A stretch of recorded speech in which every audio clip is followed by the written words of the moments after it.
What type of experiences did they have they shared with you? Well, there's a whole range of experiences as well. It's in the literature from military people who have had encounters in flight and been vectored to chase unidentified objects. People who have official positions whose job was to know about possible extraterrestrial visitation and to do something with it. People within government. And those are the more credible sources because they've had hands-on, first-hand experience with all of this. Whether they come forward or not is up to them. It's, if they want to come out with their information, if they don't feel that they're under security constraints and they somehow get relief or amnesty from any oaths of security, then I would hope they would come forward. There's a lot that does go on with these high security classifications under military rules. I think it's a fairly muddy area when we're talking about this level of activity.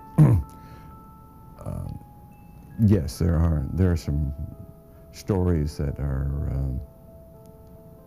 rather ghastly, as a matter of fact. Now, I can't validate those. I don't know that they're necessarily true.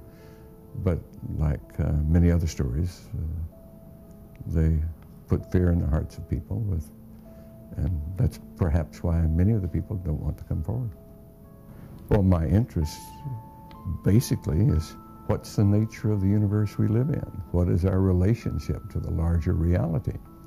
If that's a part of the larger reality and we're denying it, that to me is unconscionable. I don't live that way. If I went into space to learn about the universe we live in, to get new insights, to go beyond the boundaries of our known existence.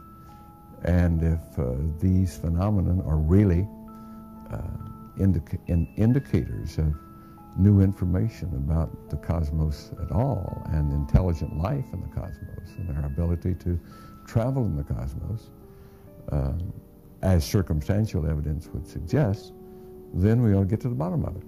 It's just my curiosity that drives me. There seems to have been, over the last 50 years at least, and more, a great deal of secrecy surrounding the so-called UFO event.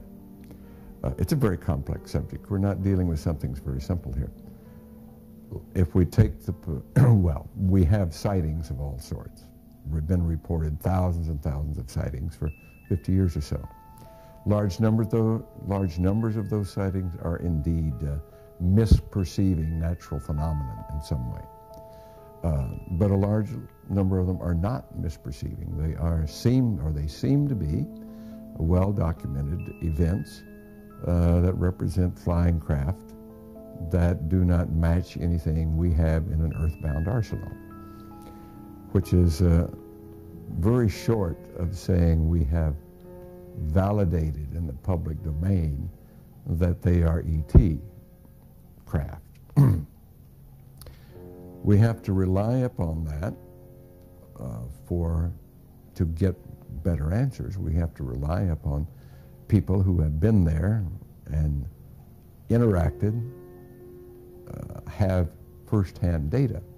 The only people I know of that claim to have been in that position are former intelligence, military, and government people, and some contractor people, whose official duties in the early days were to investigate this and know about it. Those people were under, at that time, great restrictions and high security clearance that prevented them from telling the general public about it. It would appear that period has long passed, but they're still under security restriction, or at least believe they are. There have been ET visitation, there have been crashed craft, there have been material and bodies recovered, and there is some group of people somewhere that may or may not be associated with government at this point, but certainly were at one time, that have this knowledge and have been attempting to conceal this knowledge or not permit it to be widely disseminated. So who do you think is in control of this knowledge at this point? I cannot answer that.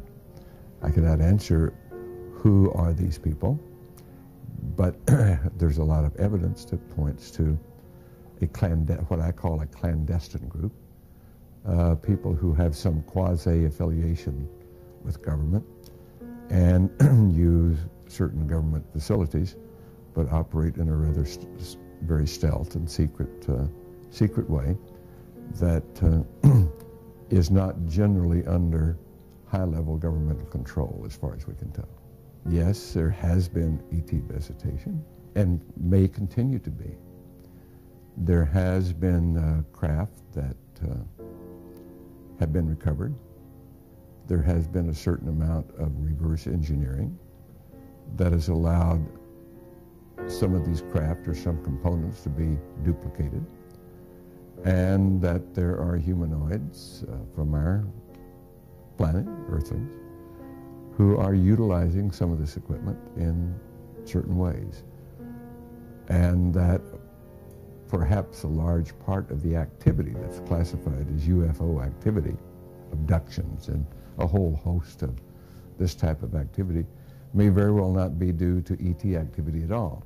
I would suspect if any is due to ET activity, it's a rather small part, and that a larger portion is due to humanoid type activity, Earthling type activity, in a very clandestine fashion.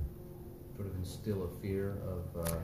Well, I will stop short of attaching motivation to this. I don't know the motivation.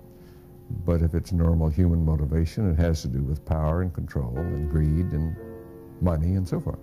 Those type of craft, humongous, very, very large craft, the size, so-called, or reportedly, the size of many football fields, that would be very hard to manufacture, conceal, and operate from an Earth base. It would seem, if that account is true at all, it probably would have to be something beyond this realm. I think it's long past time to open this up to the public because they don't know what to do about it anyhow. I do not see anything that suggests really malevolent intent on the part of, if there are ETs at all, and I have to place the caveat, if there are ETs at all, I don't see anything that represents hostile intent. We see things that, like abductions, for example, that many would claim are hostile. To the extent that that may be true, I would more likely attribute it to some other cause. There is evidence, there is a mountain of evidence, if you will, that essentially amounts to smoking gun evidence that has not been and seemingly cannot be brought forward at this point, at least not by the powers of government or not by anything I know about. But it seems to exist. There is disinformation. The question of has it been kept secret or how could it be kept secret? It hasn't been kept secret. It's been there all along, but it has been the subject of disinformation in order to deflect attention and to create confusion so that the truth doesn't come out. Disinformation is simply another method of stonewalling, and that's been used consistently for the last 50 years or so. Weather balloons over Roswell as opposed to a crashed craft of some sort. That's disinformation. We've seen that for 50 years, and it's the best way to hide something. It shouldn't be any more of an effect that ETs have come here than that we have gone to the moon. Okay, it's just a part of the way things are. And we have to understand it and put it in context of the story of ourselves, our knowledge base of cosmology, the nature of our existence, who are we, how does the world work? And of course that knowledge does change our understanding of how the world or the universe at large works, because until the current period, or until the last 30 years, it was conventional wisdom, both in science and theology. We're alone in the universe, the single repository of life anywhere in the known universe. Well, no one believes that anymore. That changes our concept of who we are and how we fit. And it's becoming very clear that the way we have conducted ourselves as stewards of life on planet Earth is wanting. We haven't been good stewards. We have environmental, global problems right now that are bringing civilization to a crisis. And people don't want to hear that, but it's slowly becoming obvious that that is true. So this knowledge of who we are, how we manage a planet, how we fit into the larger scheme of things is a very important question. Dr. Greer did indeed mount an initiative and did go to Washington, did speak with high-level government people, did present some of the witnesses that we've talked about there to give briefings, and has asked for congressional hearings on these matters. I attended and helped him with that, and I believe that's a very important effort, that we get congressional oversight of all of this. But so far that hasn't happened. We briefed certain members of Congress, some of their staff, some of the people from the White House. We talked with people in the Pentagon. And in general, it was well received, and some were quite amazed at what they heard. But so far it hasn't resulted in any great activity. Did this come to news? Was this news to a lot of their ears?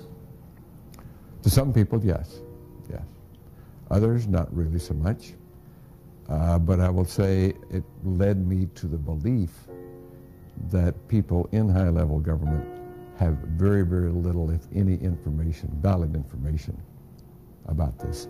Most have no more knowledge than the man in the street.